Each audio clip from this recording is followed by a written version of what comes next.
bonjour.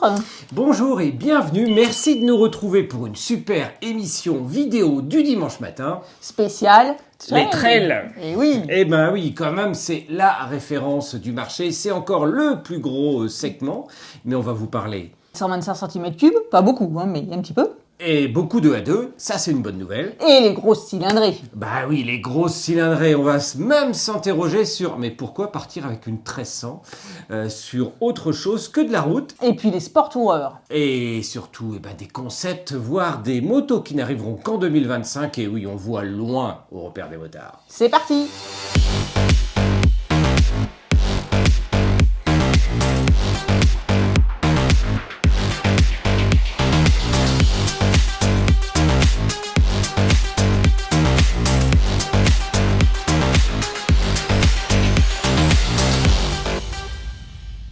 Les trails, c'est vrai que c'est le segment qui n'arrête pas de fleurir. Eh ben oui, c'est pas encore le printemps, Non. on est en plein hiver, il fait pas très chaud dans le garage, mais on a une bonne vision sur les trails qui vont arriver en 2024, entre les renouveaux, les nouveaux, dans toutes les cylindrées, ça c'est la bonne nouvelle, mais c'est vrai que depuis des années, le trail c'est le segment majeur du marché avec plein de modèles, et on peut même dire que les trails sont presque devenus des GT. Pourquoi ? Ben en fait, parce que pour partir un peu à l'aventure, ou en tout cas partir loin en voyage, en duo, eh bien face à la disparition quasi majeure de toutes les routières, allez, il y en a encore un tout petit peu chez Indian, avec les gros customs, avec Harley Davidson, chez Honda avec la NT 1100 et la Goldwing. Bon, c'est vrai que le nombre de routières, il n'y en a plus beaucoup, et les gros trails avec les valises et tout, c'est très bien pour aller faire de la route. Et justement, quand on parle de route, eh bien, le sujet de cette émission spéciale trail, ça va être une émission surtout spéciale trail routier. Et pas du tout ceux qui sont faits pour aller en off-road, ça fera l'objet d'une autre émission. Mais bon, à la fin, quand même, on va vous donner, vous spoiler un petit peu. Et c'est une émission spéciale nouveauté 2024. Donc tous les modèles de trail routier ne sont pas forcément listés. Parce que s'ils n'ont pas été renouvelés, que ce soit en coloris, en modèle ou autres petits détails, ils ne sont pas présents dans cette émission. Mais ils existent pourtant au catalogue des constructeurs. Premier classement, les 125 cm3. Bon, il n'y en a pas énormément. Non, ça c'est le moins qu'on puisse dire. Autant à une époque, on se rappelle de la Yamaha TDR 125, hyper chère pour les 125, mais qui a fait des ravages au sens, franchement, elle était belle, on avait l'impression d'une 250, voire plus. Elle était fabuleuse. Aujourd'hui, c'est un petit peu la peau de chagrin dans les 125, mais il y en a encore une. Chez Orcal, la fameuse marque distribuée par la DIP, c'est-à-dire un importateur français, qui a deux noms en fonction des pays. Epos ou Tabor. Et alors là, c'est un trail avec jantes à rayons, donc bien polyvalent, qui est donc fait pour les permis B et A1, bien sûr avec la formation de 7 heures. On a un petit monocylindre de 124 cm3, 157 kg, donc c'est pas léger, mais bon, ça va encore. Et un prix raisonnable, on va dire à 3 590 €. Oui, le prix raisonnable, c'est même le prix plancher. De toute façon, c'est le moins cher de tous les trails qu'on va vous présenter aujourd'hui. Oui, très clairement, mais même à la limite des roadsters, parce que vous savez, on a fait une émission spéciale roadster la semaine dernière, et la moyenne des prix des 125 cm3 dans les nouveautés 2024 se situe plutôt autour de 5 500 €. Donc quand on est sous la barre des 4 000 €, voire à 3 590 €, vous allez pouvoir vous acheter votre équipement motard, les valises, enfin tout ce qu'il faut, parce que oui, on peut voyager en 125 très loin. Philippe dans l'équipe avait même pris une petite 125 chinoise pour partir jusqu'au Maroc. On peut en faire des choses avec une 125. Allez, place déjà au permis A2 maintenant avec la Benelli BKX 300S. Eh bien oui, toutes ces 300 cm3 qui vont aller concurrencer un tout petit peu les Versys 300, bref, ces petits trails dans ces versions-là, voire une 390 Adventure chez KTM. Mais là, elle a un super look. Elle est magnifique. Chez Benelli, et c'est un plaisir de voir Benelli s'étendre. Oui, parce qu'en fait, Benelli, l'année dernière, avait dévoilé la BKX 250, mais en fait, cette année, elle revient sous la version 300 cm3, puisqu'il y a eu des petits aménagements dans cette pré-série, au niveau notamment du moteur, puisque maintenant, on a 292,4 cm3, et puis à peu près une trentaine de chevaux, ce qui est déjà plutôt bien pour un 300 cm3. D'autant plus qu'on le rappelle, hein, si on compare avec les 350, notamment chez Royal Enfield, qui sortaient que 20 chevaux, 30 chevaux, ça commence à être sympa, notamment pour aller sur autoroute, parce que les 125 sur autoroute, en général, elles sont à la peine. Le poids est à 160 kg, poids en ordre de marche. Donc le même poids quasiment que la 125 qu'on vous a présentée juste avant. Des jantes alliage de 17 pouces du coup à l'avant avec des pneus Pirelli purement routiers. Là, on a du vrai pneu Pirelli d'un manufacturier européen majeur. Et direction les 500 cm3. Et tout de suite, le prix monte, vous allez le voir, avec la Honda NX 500. Et NX, ça va vous dire quelque chose. Et oui, c'est le retour de la Nobinator. Ah, une nouvelle moto chez Honda ? Presque. Eh ben oui, parce que vous la connaissiez très bien, c'était la fameuse CB500X. Ben désormais, c'est une NX et c'est ce qu'on voit un petit peu chez Honda, notamment cette année, où les différents modèles se situent par segment, c'est-à-dire les trails vont s'appeler NX, les roadsters vont s'appeler tous Hornet, 500 Hornet, 750, 1000 Hornet. Et ça facilite vraiment le travail pour arriver à savoir qu'est-ce qui fait quoi. Alors, il n'y a pas que le nom qui a changé, puisqu'elle a été quand même relookée. On est vraiment plus dans l'esprit aventure, avec une nouvelle face avant qui abandonne en fait le bec de canard. Et franchement, c'est mieux qu'avant. Enfin, oui. Voilà, parce que dans les trails, il faut le dire, c'est pas hyper heureux toujours en termes de look. Alors, vous me direz, les goûts et les couleurs, on n'est pas là pour en discuter, mais quand même, il y a un certain nombre de trails, ils sont juste moches, ils sont très très bien à conduire, on a fait plein d'essais, mais ils sont juste moches. Et là, cette année, il y a un vrai mieux en termes de look. L'éclairage à LED a été entièrement revu et il y a aussi un nouveau compteur TFT couleur de 5 pouces avec une connectivité. Et enfin, les jantes en alliage d'aluminium sont passées de 7 à 5 branches en Y. Et donc ça lui donne un petit look. Bon, les couleurs, c'est toujours du Honda, hein, noir, gris. Ils pourraient mettre un petit peu de fun là-dedans. Eh ben oui, mais d'un autre côté, on leur demande et ils nous disent, ben oui, on apporte d'autres couleurs et personne ne les achète. Donc forcément... Acheter autre chose, demander au concessionnaire autre chose. Voilà. Et au niveau du poids, l'ancienne CB, donc la nouvelle NX 500, a perdu 3 kg. Maintenant, elle est à 196 kg avec une hauteur de selle à 830 mm. Oui, ce qui est haut, logique pour un trail, mais qui commence à être haut pour les petits conducteurs et pilotes d'1,70 m, voire de ZEF dans l'équipe qui est encore plus petit que ça. Ben, ça fait haut, donc on vous conseille le stage de pilotage. Franchement, hein, ça apporte plein de choses. Et puis, comme le poids reste malgré tout encore raisonnable sur ce type de cylindreux, ben, finalement, ça le fait très bien. C'est un petit coup de main ou de hanche à prendre. Et on vient juste d'avoir le prix. Il est tout chaud, 7 449 €.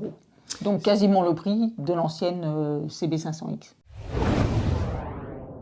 Donc maintenant, place aux motos spécifiques pour le permis A, le permis motard, avec la Cyclone RX 650. Alors Cyclone, vous n'en avez peut-être jamais entendu parler, mais c'est une marque qui a déjà été importée en France, en général dans des plus petites cylindrées, marque asiatique, enfin marque chinoise pour être très très précis, avec de la jolie finition. Là, c'est là où on voit à l'heure actuelle, où il y a plein de motos chinoises qui sont importées, qu'en fonction du réseau de distribution et surtout de la puissance de l'importateur pour vraiment les proposer, permettre leurs essais en concession, etc., eh bien c'est ça qui va permettre à la moto de se faire connaître. Mais franchement, ce sont des petites motos qui sont très très sympas, et ça étend le champ actuel du marché sur ces trails de moyenne cylindrée qui franchement sont des bonnes à tout faire, parce que eh bien, ce qu'on constate cette année, c'est que les prix ont tendance à monter, que l'électronique est en train d'arriver à plein pot avec des écrans TFT un petit peu partout et beaucoup d'assistance. Par contre, bonne nouvelle, les poids ont tendance à baisser. Donc ce sont les grandes nouveautés, les grandes arrivées qu'il faut remarquer dans cette édition 2024. Et bien justement, avec la Cyclone, eh bien, on assiste, y compris chez les Chinoises, à une arrivée d'électronique et d'assistance qu'avant on ne voyait jamais, quasi nulle part. Il y a même un radar, un shifter, une dashcam, un anti-patinage en courbe, des freins Brembo, donc de la qualité en termes de freins et de pneus, puisque ce sont des Pirelli Angel GT. Ce qui va expliquer aussi les montées en prix sensibles de tous ces modèles chinois qui n'ont plus rien à envier en termes de fiches techniques et de ce qu'ils sont censés proposer par rapport à d'autres modèles, notamment japonais ou européens, parce que franchement, de série, ils ont ce que l'on ne voit pas sur d'autres modèles ou qui sont uniquement en option. Il va presque plus manquer que les poignées chauffantes sur ces entrées de gamme. Alors l'estimation du repère en termes de prix et de 6 500 € sur ce modèle. Alors c'est une estimation, encore une fois. Tous ces prix sont mis à jour au fur et à mesure sur le site Le Repère des Motards. Et nous, on les reçoit au compte-gouttes encore à l'heure actuelle. Alors, toujours dans ce budget de 7 000 €, eh bien, il y a la CF Moto 700 MT. Et oui, CF Moto, la moto chinoise qui a fait son entrée fracassante que l'on connaissait depuis 10-15 ans, qu'on revoyait chaque année jusqu'aux années 2015 avec des CF Moto 650, plutôt sur base Kawasaki, ER6 ou VR6. Bref, qui n'évoluait pas. Et puis tout d'un coup, il s'est passé un gros cataclysme, un cyclone, un ouragan, avec des motos hyper bien finies dans des nouvelles cylindrées, avec un renouveau total, notamment grâce au partenariat entre CF Moto et KTM. Et oui, CF Moto réembarque dans ses motos eh bien, les moteurs et la motorisation KTM, ce qui explique qu'après les 800 MT, équivalente des 790 chez KTM, eh bien on trouve désormais des 700 également, avec des trails plus accessibles, aussi plus légers. 218 kg en ordre de marche, une selle relativement basse pour un trail puisqu'on a 820 mm. On a des jantes de 17 pouces, une bulle, des protègements, un écran TFT et tout ça pour 6 990 €. Donc on est juste sous la barre des 7 000 €. Le poids est un chouïa haut à 200, presque 220 kg. Donc on se trouve sur plein de modèles qui sont aux environs de ces 220 kg. Mais ça reste un petit peu lourd pour ces moyennes cylindrées. Yamaha fait un peu mieux en termes de poids et les Japonais aussi. Alors toujours dans les 700, côté Benelli, eh bien, il y a la TRK 702X. En fait, c'est la version polyvalente à jantes à rayons et roue avant de 19 pouces qui arrive sur le marché. C'est la petite sœur de la 702. Et c'est aussi la petite sœur de la fameuse 800 dont on vous avait déjà parlé, qui est un peu une arlésienne. Et non, on n'a toujours pas de nouvelles sur son arrivée effective. Donc là, cette Benelli est très bien équipée. On a une bulle réglable, une selle biplace avec un compteur TFT couleur connecté, des feux à LED, un porte-paquet en aluminium, des protège-mains. Elle est pré-câblée pour recevoir une selle et des poignées chauffantes. Maintenant, on va dire que son petit point faible, comme beaucoup de Benelli, c'est un petit peu son poids, puisque là, on a 244 kg. Donc aussi lourd qu'une GS. On a un trail en acier. C'est du vrai acier, hein, du bien lourd, bien solide. Alors chez les Japonais, côté Suzuki, eh bien, la V-Strom 800 SE fait son arrivée. Avec ce fameux bicylindre en ligne qui a été utilisé, décliné ensuite en version roadster et puis en version sportive cette année. Et c'est bien de voir cette V-Strom 800 qui était d'abord sortie dans une version un petit peu plus off-road et un petit peu chère, de la voir revenir avec un peu moins d'équipement, mais en tout cas avec un prix qui descend aussi et qui devient davantage une vraie routière avec ce modèle Sport Explorer. Et oui, puisque du coup, on retrouve l'équipement classique sur la V-Strom, une bulle haute, des débattements de suspension qui ont été réduits vraiment pour être adaptés à la route, puisqu'on passe d'un débattement de 220 mm à seulement 150 mm. La fourche inversée est aussi différente et elle est réglable uniquement en précharge, et ce qui fait que la garde au sol a été abaissée à 185 mm. Et la hauteur de selle est désormais seulement de 825 mm, ce qui est bien et plutôt bas pour un trail, on va dire. L'ergonomie a également été revue avec une position légèrement plus sur l'avant et mieux adaptée à la route. En termes de poids, on est à 223 kg en ordre de marche. Et comme le disait David, là on est à un terme de prix, on est à 10 499 €, donc Suzuki a vraiment voulu flirter avec la barre symbolique des 10 000 €. Mais il faut noter que les protège-mains, le sabot moteur, la grille de radiateur qui était installée en série avant sur la 800 standard, entre guillemets, passe ici dans les options. Parce qu'il n'y a pas de mystère, et ça c'est un point important, parce que c'est vrai qu'on vous parle, on vous donne le prix du modèle, mais n'hésitez pas vraiment à comparer dans le détail chaque modèle, parce que souvent, des petites économies peuvent être faites sur la béquille centrale, sur le protège-main, sur les poignées chauffantes ou non, sur la bulle qui est réglable, pas réglable, avec outil ou manuellement. Et 200 € par 200 €, petit à petit, ça explique aussi la différence de prix qui peut y avoir entre certains modèles. Alors chez Yamaha, eh bien, la Ténéré, qui est une très très bonne vente chez Yamaha et dans le top 10, on a d'ailleurs des motos tout modèles confondus.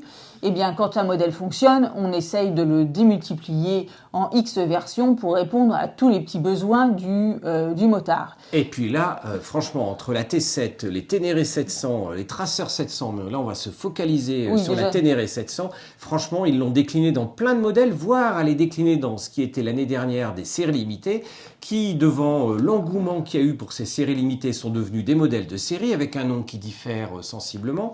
Mais du coup, des Ténéré, on en trouve des Ténéré Rally, des Ténéré Standard, des Ténéré Explore, des Ténéré Rally Raid, des Ténéré World Raid. Vous y retrouvez plus, nous non plus. Mais là, on vous a sélectionné... là, c'est une vraie nouveauté routière. Voilà, c'est la Ténéré spéciale route, on va dire. Elle a été travaillée pour être plus confortable et plus accessible. Alors, pour le plus accessible, parce que la selle a été abaissée à 860 mm, donc c'est-à-dire 1,5 cm de moins que le modèle standard. Les débattements et de suspension ont été réduits. Une bulle plus large a été mise justement pour avoir une meilleure protection au vent sur les grands axes. Ils ont rajouté des supports de valise pour justement pouvoir équiper et partir en voyage. Il y a un quick shifter, il y a un écran TFT 5 pouces connecté. Alors, on n'a pas le prix 2024, mais il faut savoir que la série limitée en 2023 était à 11 799 €. Donc, je vois pas pourquoi ça bougerait, mais bon, à peu de choses près, ça devrait être dans cet ordre-là. Alors, côté Allemagne, BMW, on ne peut pas ne pas les citer quand même sur ce segment. Et puis les GS, mais on est toujours dans les gammes de 700-800 cm3. Et donc, il y a après la fameuse 750 GS qui était une super moto. Franchement, eh bien, on arrive à la 800 GS. Qui n'a absolument rien à voir, parce que c'est pas le même moteur. Là, on est vraiment sur les bases de moteur Longines, partenariat entre le constructeur chinois et BMW. Et oui, puisque là, du coup, le bicylindre en ligne prend 10 chevaux. On est à 87 chevaux maintenant et 91 Nm de couple. On est à 227 kg en ordre de marche. Donc, quand tout à l'heure, on parlait des poids de la Benelli, ben là, on a sur une 800 quand même qui fait quasiment 13 kg de moins.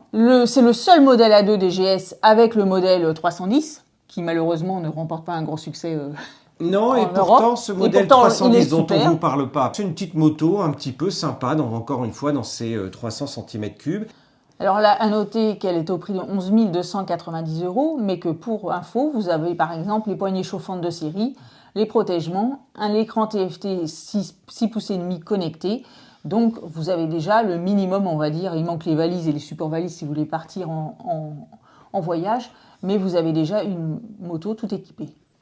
Allez, côté Moto Guzzi. Eh ben, on va vous parler de la V85, le renouveau presque de Moto Guzzi avec cette V85 dont on vous parle depuis 2 ans et qui est en train de se décliner avec ici aussi un modèle plus accessible avec la Strada. Oui, c'est le même principe que sur les Ténéré. En gros, c'est je décline la V85 sous toutes les formes pour convenir à tous les budgets. Et c'est vrai que là, on n'a pas encore le prix, mais on l'estime à 11 000 €. Donc, Moto Guzzi a vraiment voulu être très proche de la barre symbolique des 10-11 000 €. Alors, comment ils y arrivent? Puisque du coup, c'est toujours une V85. Mais c'est la version, donc il faut savoir que c'est la version la plus routière des 3 motos, et surtout celle qui va à l'essentiel. Parce que par exemple, vous n'avez pas de mode off-road, ce qui paraît logique, puisque de toute façon, elle est faite pour être sur la route. Vous avez des roues en alliage d'aluminium et des pneus route. C'est quand même de la qualité, on parle bien d'aluminium, on ne parle pas d'acier. Il n'y a pas de support de valise, il n'y a pas de sabot de moteur, il n'y a pas de protège-main. Et la centrale inertielle. Mais il y a un guidon et 2 roues. Ce qui est important. Et là, on revient à l'essentiel, c'est-à-dire que la centrale inertielle, par exemple, est en option. Quand on disait tout à l'heure, il y a plein d'électronique sur tous les modèles. Bon, bah là, effectivement, vous avez un trail routier très bien fini et bien fait, mais sans trop tous les accessoires qui vont avec. Ce qui permet, de réduire le poids de 4 kg. Vous me direz, c'est une babiole, mais pas tellement, parce qu'elle pèse quand même 226 kg. Et surtout, de réduire le prix. On l'estime à 11 000 €. Alors après la Strada, eh bien, il y a le modèle standard de la V85. Et là, elle a eu pas mal de renouvellements cette année, et des ajustements esthétiques, un passage à l'Euro 5, une ergonomie et une protection qui ont été améliorées. Le moteur, du coup, est à 80 chevaux contre 76 chevaux avant et 83 Nm, mais c'est surtout qu'il y a 90% du couple qui est disponible maintenant dès 3500 tours minute. Et c'est un petit peu ce qu'on demande à une moto, et c'est encore plus vrai dans les nouveautés depuis plusieurs années, c'est que ce couple soit disponible très très bas. Pour une utilisation quotidienne, notamment en ville et en périurbain, c'est beaucoup plus agréable. Il n'y a pas besoin d'aller chercher ni le couple ni la puissance tout en haut, et ça en fait d'autant plus des motos agréables à conduire. L'amortisseur arrière a aussi été revu puisque maintenant il est désormais réglable en précharge via une molette et un débattement de 170 mm à l'avant et à l'arrière pour assurer 210 mm de garde au sol, donc c'est déjà pas mal quand même. Et c'est surtout l'électronique qui a été revue puisque maintenant, de série justement sur ce modèle, il y a la fameuse centrale inertielle à 6 axes qui est en option sur la Strada et qui là est de série et qui permet d'étendre les capacités et d'améliorer la précision des assistances telles que l'ABS en courbe, les 4 modes de pilotage ou le cruise control. Et donc là, on se retrouve avec des pneus off-road. Donc là, c'est la petite particularité. C'est pour ça que celle-ci, entre guillemets, on l'a mis dans les routières, mais elle peut partir un petit peu sur les road. Des protège-mains et un sabot moteur. Et le prix, on est à 12 199 €. Et enfin, là, on monte encore d'un cran. Eh ben oui, là, c'est pas une émission spéciale Guzzi, mais bon, Strada, TT Travel. Ben oui, au fur et à mesure on monte également en prix. Donc pour partir en voyage en long cours, on a non seulement les supports de valises, mais on a 2 valises latérales de 37 et de 27 litres et demi. Ouais, ce qui est pas énorme. Non. Hein, on aimerait mieux, là, prévoyez de partir avec également le top case. On a un système multimédia Moto Guzzi connecté qui est installé de série, une béquille centrale, des poignées chauffantes, et là le prix 13 999 €. Oui, bon, 14 000 €. Voilà. Hein. Ne chipotons pas, mais par rapport à 11 000, on est déjà à 3 000 € de plus, mais avec tout ce qu'il y a en plus pour aller partir voyager, et la V85 est vraiment faite pour rouler loin. Direction l'Angleterre avec Triumph et les Tiger 900, notamment la 900 GT qui est la plus routière des 900 Tiger. Et spoil, vous allez retrouver les essais dans les jours qui viennent des Tiger 900. Et ben oui, il y en a plusieurs. Alors qu'est-ce qu'elles ont de nouveau en gros? Elles ont plus de puissance. Elles sont à 108 chevaux maintenant au lieu de 95 chevaux. Le couple est toujours identique à 90 Nm, mais il est atteint plus bas, comme c'est le même principe que sur la Guzzi. Un design qui a été revu, freinage qui a été renforcé et une consommation qui a été réduite.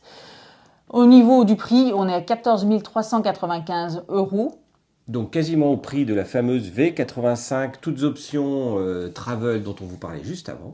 Et donc ils ont travaillé sur le confort, notamment du pilote et en duo, puisque le guidon a été monté sur un nouveau support amorti et la selle a été redessinée pour être plus plate et plus confortable. Et c'est aussi ce que l'on demande à un trail, notamment un trail routier, partir loin, confortablement, avec tout l'équipement nécessaire. Et c'est là où la frontière entre les GT, les routières et les trails, eh bien, s'amoindrit de plus en plus. Et puis, si vous voulez partir en plus long cours, il y a bien sûr, toujours la Tiger 900 GT Pro au prix de 16 195 €. Alors, qu'est-ce qu'elle a de plus? Eh bien, elle a des feux additionnels LED, des poignées chauffantes, la selle chauffante et une béquille centrale.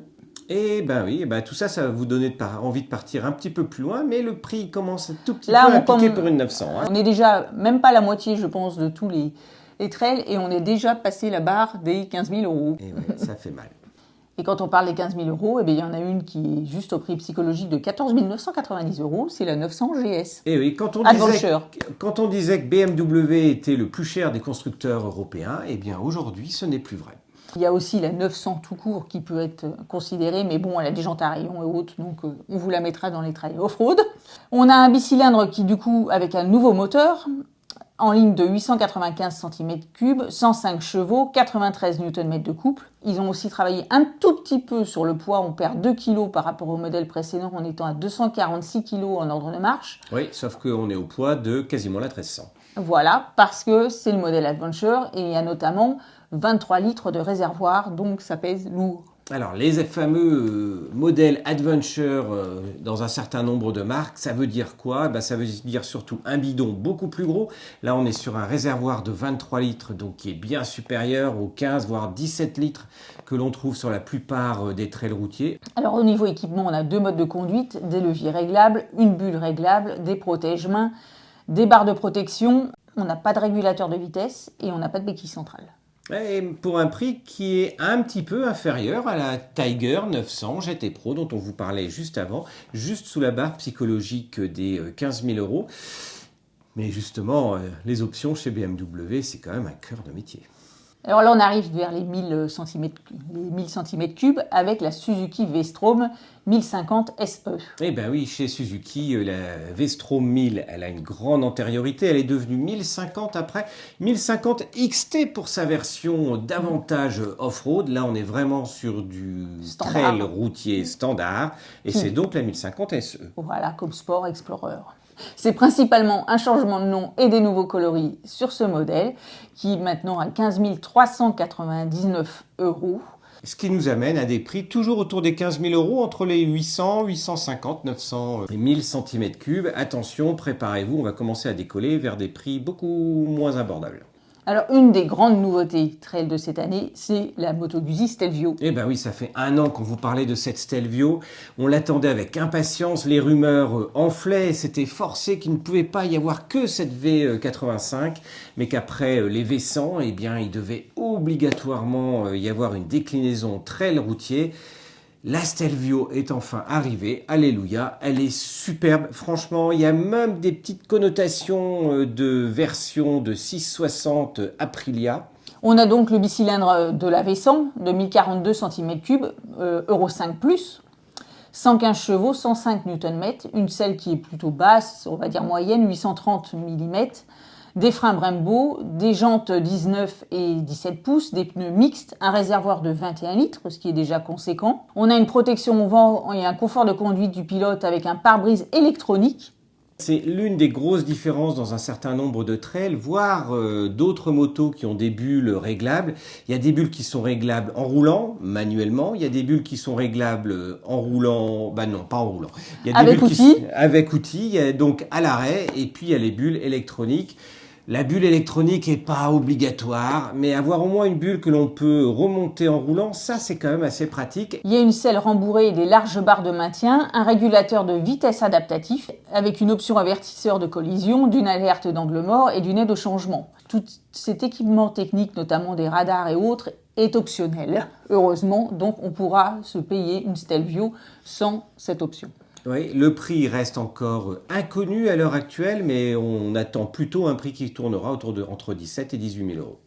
Africa Twin. Ah ben oui, la référence chez Honda. Et donc là, c'est le trail qui est vraiment fait pour être encore plus routier. On a des suspensions ERA et la boîte DCT en série. Et ça, c'est un peu la tendance chez Honda. Honda pousse énormément à ce que tout le monde utilise cette fameuse boîte DCT. Et à force de pousser, là, il faut savoir que sur l'Africa Twin, 2/3 des ventes se faisaient avec la boîte DCT. Ce qui est assez impressionnant. Personnellement, je préfère sur une Africa Twin la boîte manuelle. Au moins, on peut choisir. Là, en tout cas, avec ce modèle-là, on ne pourra plus. Alors, oui, Honda a dit, de toute manière, les clients aux 2/3, ils choisissent la boîte DCT. Oui, mais les concessionnaires, ils ont un incentive pour pousser à la boîte DCT. Donc, et tous les essais sont faits en boîte DCT. Parce qu'on ne peut pas faire autrement. Et arriver à avoir une Africa Twin en boîte manuelle, ça devenait vraiment compliqué parce qu'en fait, on était en fin de stock et du coup, on était presque obligé d'acheter la boîte DCT. Bref, maintenant, elle va être obligatoire sur ce modèle-là. En complément, la roue avant 21 pouces a été abandonnée au profit d'une jante de 19 pouces, ce qui est logique pour la route. Le débattement des suspensions a été réduit de 20 mm par rapport au millésime 2023. Et la selle, elle, promet plus de confort parce que c'est vrai que c'était pas son plus gros point fort, notamment par rapport à une GS. Ah non, c'était même...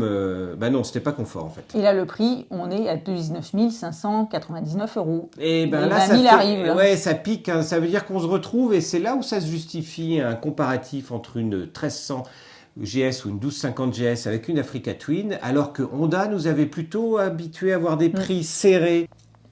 Ah, la GS. Oui. Pourquoi on vous rabâche un petit peu de temps en temps? Vous nous dites que vous parlez trop de GS. Mais oui, mais elle est c'est le top 3 des ventes. Et la GS est même le top 1 si on additionne la GS et la GS Adventure, et même la moto la plus vendue en France, malgré son prix, son poids, le fait que c'est un vrai trail routier, mais qu'à la limite on peut partir un petit peu en off-road, et c'est devenu tellement la référence après plus de 40 ans d'existence que tous les autres constructeurs à un instant T ont voulu se dire on va faire aussi bien. C'est pour ça que Yamaha avait sorti son XTZ 1200 Super Ténéré sans arriver aux ventes. C'est pour ça qu'il y a la Tiger 1200. C'est pour ça que Ducati avait essayé avec ses 1200 également, avec les Multistrada, de partir sur les voies de la GS. Tous les autres constructeurs se sont aperçus qu'il était impossible quasiment d'aller rivaliser avec la GS, et ils ont commencé à positionner leur propre trail dans la version 1200 cm3 de façon différente, un petit peu plus sport, un petit peu plus routier, mais de ne plus du tout se comparer avec la 1300 GS. Mais la 1300 GS, du coup, dans tous les trails routiers du marché à l'heure actuelle, reste la référence. On en voit plein, notamment en ville. C'est le SUV de la ville, mais la bonne nouvelle sur 2 points, c'est plus de puissance, mais c'est moins de poids. Et oui, la 1300 cm3 pèse moins lourd que la 1250, et le prix a à peine augmenté. Elle perd 12 kilos, c'est énorme. Énorme pour juste en plus pour ce type de cylindrée. Et elle est donc à 237 kilos en ordre de marche. Alors il n'y a pas que le poids qui a été revu, un grand nombre de pièces, et notamment le look, le design a été complètement revu. On aime la face avant, on l'aime ou on l'aime pas, mais au moins elle est unique. Le réservoir a été affiné. Donc de toute façon, l'essai est déjà en ligne. Damien l'a essayé et vous pouvez donc avoir tout le compte-rendu de Damien sur ce modèle. Alors là, ça y est, on a passé le cap des 20 000 €. Et maintenant, c'est parti là pour dans les prix mésosphériques. Comme dans les tours, comme sur le compteur. Et direction, devinez quel pays? L'Italie avec Ducati. Et oui, avec la V4S, la V4S que vous connaissez, qui n'est pas une nouveauté de cette année, mais cette année en version Grand Tour, c'est-à-dire c'est mieux qu'avant. Eh bien oui, la V4S Grand Tour, c'est des équipements qui ont été renforcés pour une variante encore plus touring, puisque déjà la Multistrada est quand même déjà un trail routier pour faire du duo et pour faire de la route. Mais là, ils vont encore plus loin. Ils ont rajouté des radars, des suspensions semi-actives, des poignées et selles chauffantes, des feux anti-brouillard, une béquille centrale, des valises latérales, le tout pour un poids de 245 kg. 27 790 €. Eh ben, autant dire que pour le même prix, vous avez une 1300 GS avec quasiment toutes les options, voire les options 719, c'est-à-dire celles qui coûtent encore plus cher que plus cher, avec un bras chez BMW. Et puis alors, si vous trouvez que la Multistrada n'a pas encore assez de chevaux, de couple et autres, vous pouvez encore aller vers un autre modèle, qui est la Multistrada V4 RS. C'était en 2023 dans le catalogue le modèle Pikes Peak qui a été enlevé du catalogue et renommé. Ben oui, parce que la Pikes Peak, comme vous le savez, cette fameuse course à flanc de montagne aux États-Unis, hyper dangereuse, quasiment aussi dangereuse que le TT, vu le nombre de morts qu'il y avait chaque année, ils ont fini par dire pour les motos, c'est terminé. Eh bien, elle revient avec cette V4 RS et qui avec ce moteur de Panigale. Rien de moins. Ben voilà, donc on a une puissance de 180 chevaux. Et ben, ce qui est bien pour faire de la ville, naturellement, ce qui est l'utilisation majeure. Mais non, sérieusement, on peut partir très loin avec les Multistrada. Donc pour tailler de la route. Oui, parce que là, on a un embrayage à la pointe STM Evo SBK, des suspensions électroniques Öhlins, des jantes forgées de 17 pouces, et le prix qui va avec 37 790 €, c'est-à-dire le prix d'une Goldwing 1800. Pour pas aller faire de la route, pour rester sur le thème des trails qui se rapprochent des routières. Et on vous a mis à part un nouveau sous-segment, on va dire, les sport toureurs. Ah bah oui, on ne savait pas où les SUV mettre. de la route. Alors c'est vrai que c'est un petit segment encore, on en est au début, mais je pense que ça va vite prendre de l'ampleur. Et Suzuki s'est engouffré dans ce segment avec la fameuse GSX-S 1000 GX. Eh oui, alors on est à la croisée des chemins avec ces sport toureurs. Ce ne sont pas des trails, ce ne sont pas des gros roadsters, ce ne sont pas des GT, mais ça se rapproche, vu leur hauteur de selle, souvent d'un trail. En termes de protection, eh bien, ça se rapproche énormément d'une GT. Et en termes de look, eh bien, encore une fois, à vous de nous dire ce que vous en pensez. Mais c'est souvent le bon compromis pour tous ceux qui n'aiment pas les trails, justement, eh bien, d'avoir un autre type de machine, toujours valorisante. Et donc là, c'était le schéma manquant dans la gamme Suzuki entre la 1000 GT et la V-Strom 1050 SE. Là, on a un 4 cylindres en ligne, donc ça change un petit peu. Au moins, c'est pas un bi de 999 cm3. D'autant plus qu'il est hyper agréable à conduire. 152 chevaux, donc ça envoie déjà... Ça pulse sérieusement 150 quand on voit des 180, des 190 chevaux que sont en train de nous annoncer encore certains constructeurs sur certains types de motos. Il n'y a pas besoin d'autant de chevaux. La limitation des 100 chevaux, elle a disparu depuis des années. Mais franchement, même avec 100 chevaux, voire même avec 70 chevaux ou 90 chevaux, on se fait énormément plaisir sur les petites routes. 150 chevaux, pourquoi pas? Eh ben oui, pour les circuits sur autoroute allemande. Et donc là, on a un poids de 232 kg, un réservoir de 19 litres, une selle qui est déjà assez haut perché à 845 mm. Suzuki a ajouté les suspensions électroniques SAES, des freins Brembo, des pneus Dunlop, un embrayage assisté et un quick shifter bidirectionnel. Et ça, par contre, c'est super bien. Autant on vous a parlé un peu du fameux embrayage e-clutch qui est en train d'arriver, qui gère à la fois du shifter haut-bas plus la gestion du point mort. Chez Honda. Là, ici, chez Suzuki, on a un shifter bidirectionnel. C'est vraiment bien, c'est vraiment sympa au quotidien, ce qui ne vous empêche pas d'utiliser toujours l'embrayage si vous le souhaitez. Et alors, vous pouvez déjà retrouver les 7 d'Amiens en ligne sur le repère des motards. Alors, au niveau du prix, on est à 17 899 €. Ce qui le place un petit peu élevé, voire particulièrement élevé, parce que Suzuki, on était plutôt habitué à voir la marque avec des prix très attractifs, ce qui n'est plus le cas depuis un certain nombre d'années. Et en ce moment, justement, il y a à la fois ce prix qui paraît haut, mais une offre pour 1 € symbolique pour avoir un équipement un petit peu plus touring, incluant notamment les valises et quasiment 1400 € d'accessoires offerts, ce qui va ramener en fait la machine quelque part aux environs des 16 500 €.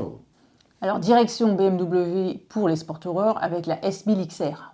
Eh ben oui, celui-là, il est connu, ça fait plusieurs années qu'il existe. Franchement, c'est le sport toureur à son apogée. Alors, le modèle a été revu cette année. Ils ont rajouté encore un petit peu de chevaux. Il n'y en avait pas assez. 170 chevaux, 114 Nm de couple, une selle qui a été redessinée et un nouveau carénage arrière. Et franchement, chez BMW, vu la puissance, 170 chevaux, on est vraiment on commence à être arrivé dans la puissance stratosphérique.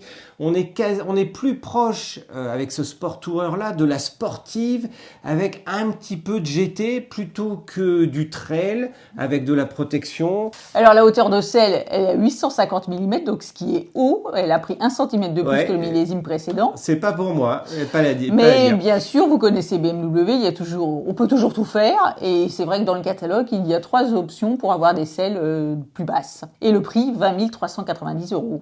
Et là, on voit que les prix de toute manière chez BMW sur ce type de prestation entre la 1300 GS. On est au même prix que la GS, quoi. Voilà, c'est vraiment après un choix de philosophie pour vous. Est-ce que vous voulez que de la route ou de la route et du off-road, puisque c'est vrai que là, ce sera la différence entre les deux. Et puis, dans la catégorie plus, on va dire, des 1000 XR, eh bien sûr, il y a la M1000 XR. Eh bien oui, M comme motorsport, c'est-à-dire plus en termes de puissance de cylindrée. Oui, 201 chevaux, là. Et un trail, non, c'est pas un trail, c'est un sport tourer. Et quand on vous disait, oui, les S1000 XR et les M1000 XR se rapprochent plus des sportives, là, on a une vraie sportive.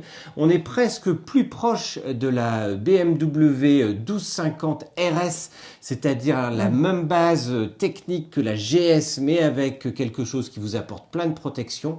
Personnellement, je préfère la RS, donc quasiment personne ne parle, c'est dommage. C'est un très bon compromis si vous n'avez pas envie de partir dans des puissances trop extrêmes. Mais pour ceux qui en veulent toujours plus et dire « moi j'ai une moto de 200 chevaux », eh bien pour eux, il faut la M1000 XR. Voilà, au prix de 26 990 €. C'est un peu plus cher, mais comparativement, c'est le prix... de la Multistrada, V4 Grand Tour. Tout à fait, avec des prestations en termes de sportivité et puis un moteur qui est super agréable. Allez, on n'était que sur du thermique, vous l'avez remarqué, mais on ne pouvait pas faire une déviation vers les moteurs électriques avec la nouveauté chez Zero, notamment le modèle DS.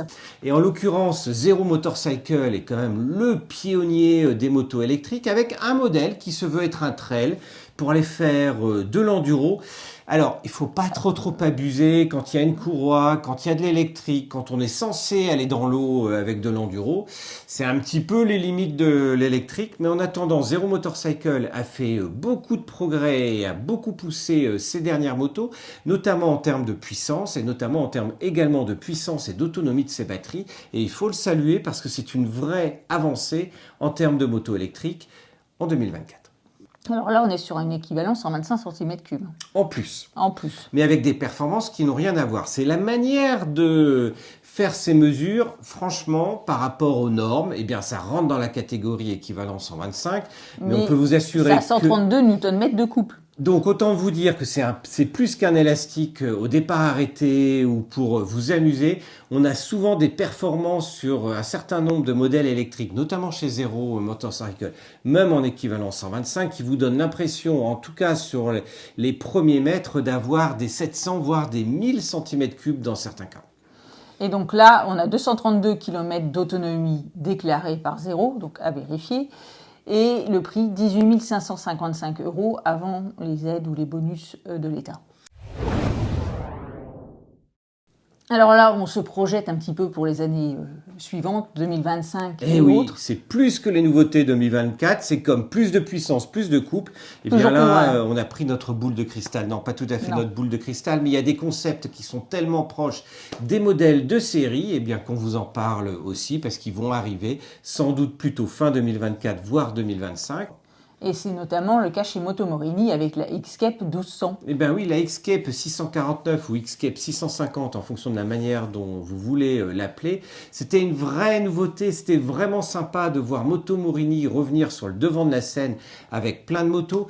Et donc là, on est avec 125 chevaux, 250 kg, donc c'est pas léger. Mais si ce poids pour une 1200 reste à ce niveau-là, avec des motos notamment chez Benelli où on voit avec beaucoup d'acier bien lourd dedans, on a des poids qui ont quand même tendance à être au-dessus des 250 kg. Si ça reste à ce niveau-là, ça sera plutôt pas mal. Et le look est super sympa.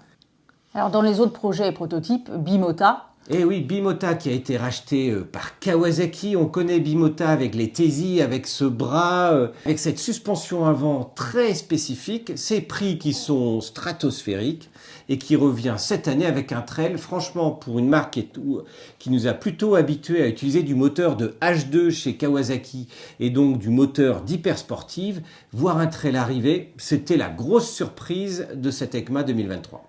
Et en fait, c'est un trail routier qui est suralimenté et à hauteur réglable, puisque le système Terra permet d'ajuster la hauteur de selle et d'avoir une selle, du moins à l'arrêt, à 820 mm de hauteur, ce qui est plutôt bas. Oui, et de remonter une fois que vous êtes en route. Et ce n'est pas la seule marque à le faire. Ça, c'est une bonne nouvelle pour les petits gabarits qui, comme sur la Harley-Davidson Panamerica 1250, qui n'est pas une nouveauté cette année, alors qu'on attendait par contre une Panamerica 975 qui n'arrivera pas, eh bien, d'avoir ces motos qui s'abaissent à l'arrêt et qui se lèvent ensuite parce que, une fois que vous êtes lancé sur la route, c'est pas grave si vous êtes à 900 mm, pas du tout. Par contre, quand vous êtes à l'arrêt et qu'il n'y a pas de trottoir, c'est vachement sympa d'être à une hauteur de 820 mm.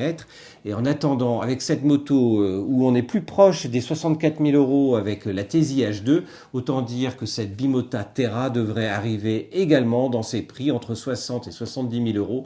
À 10 000 € près, on n'est plus à ça près. Alors enfin, côté coloris, puisque certains modèles sont toujours au catalogue et ont des nouvelles livrées, comme par exemple la Kawasaki Versys 1000. Qui est un trail très sympa que vous pouvez retrouver en essai vidéo avec Zef sur le repère des motards. Franchement, c'est une moto accessible. Ça fait partie des motos que l'on connaît depuis des années. Mais les nouveaux coloris, surtout qu'il y a un petit peu moins de vert chez Kawasaki, c'est toujours une bonne nouvelle. Et enfin, la Ducati Multistrada V2S, donc un petit peu plus raisonnable en prix, se voit aussi avec une nouvelle livrée noire et grise. Et surtout aux environs des 18 000 €. Et il y a plein de motos dont on ne vous a pas parlé. Et oui, ne soyez pas attristés, on vous en parlera dans la prochaine émission spéciale Trail Off-Road. Voilà. Avec... il y a notamment la Honda XR 150L. Et puis Benelli, on vous a parlé de la BKX 300. Il y a une version spéciale off-road. La CF 450 MT, l'Himalayan 450. Que vous pouvez retrouver déjà sur le repère des motards. On a été au pied de l'Himalaya pour essayer cette moto.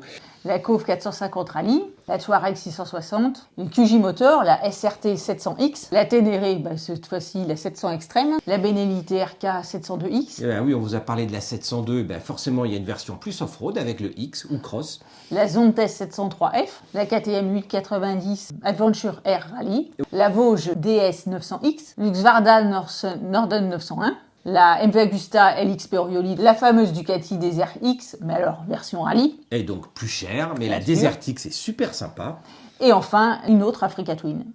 Et bien voilà, c'est tout pour ce numéro spécial Trail routier nouveauté 2024.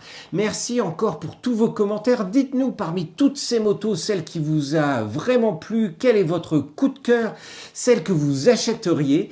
Et puis, si vous découvrez la chaîne aujourd'hui, pensez à vous abonner en cliquant en bas. Et d'ici la semaine prochaine, eh bien, bonne route. Ciao, salut. C'est pas chaud, hein? Non. Putain, il fait combien? Non, j'allais bien vite, allez, go, go, go. Putain, il fait 5. C'est comme les trails, en fait. Non, mais il n'y a pas de rapport. Non. Et ça fait déjà une grosse émission. Pas 40 minutes. C'est une grosse commission. C'est ça que 30. Puis c'est pas une grosse émission, une grosse commission. Je sais plus. Avec une connectivité. Point. Oh, ça me rappelle une chanson. Comme un ouragan. Non, cyclone, ouragan. Ah, c'est nul, hein. Non, je rallonge pas, là. Je vais Alors, encore être censuré. C'est trop injuste. moi je préviens. Après, T'as pas- c'est Virginie, la chef, qui décide si elle coupe. Oui, Virginie, t'as pas une coquille de Calimero à me mettre sur la tête? Ouais, c'est trop injuste. Je suis censuré après par la monteuse. Laissez-moi m'exprimer. Non. C'est la chaleur. Ouais. C'est le truc qui a chauffé, non? Ouais. Ah mais c'est fou quand même ce bruit de tracteur là. On parle de trail routier de temps en temps, on parle de tracteur. On vous parlait de Honda et Honda a d'ailleurs battu un record avec un tracteur à plus de 200 km/h. Bah oui, il y a des tracteurs aussi chez Honda.